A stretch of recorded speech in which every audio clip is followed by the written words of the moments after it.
Good evening. I was thinking earlier today what I would talk about tonight, and I picked the topic. Yes.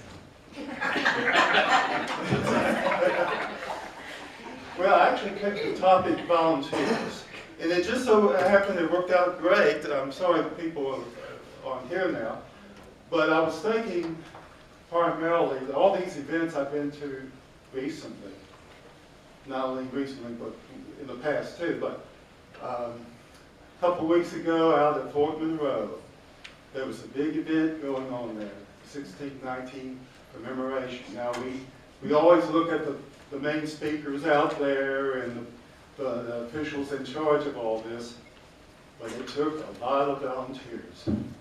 I know a few of the people that were involved in committees that did planning, and they started this planning years ago. It takes a city to make a city great. It takes the citizens.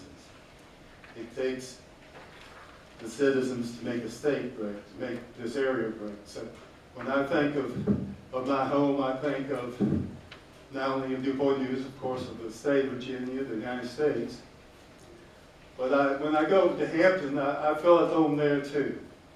And even over to Norfolk and over to the South Side. And I'm glad that we can share things with these other communities.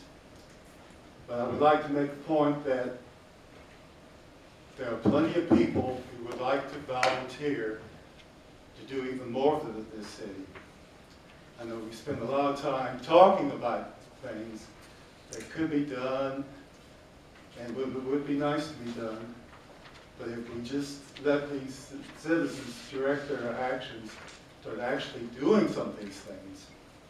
And I have to go back to the city forum, of course, and talk about that, because there's a lot of things that can be done by volunteers.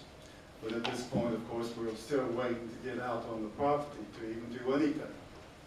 So think about it. There are organizations that would help as far as cleaning up any areas that would need to be cleaned up, donating things for the park, and I'm sure the Appalachian Trail Club would like to be involved as far as planning of a trail there. But there's lots of volunteers, and of course we could talk about companies, businesses, and grants from businesses and from other government agencies. But first you have to have the determination to let all these things happen, and they will happen. So let's think about that, and thanks to all the volunteers that make this city great, and let's make it even greater. Thank you. Thank you. Harold.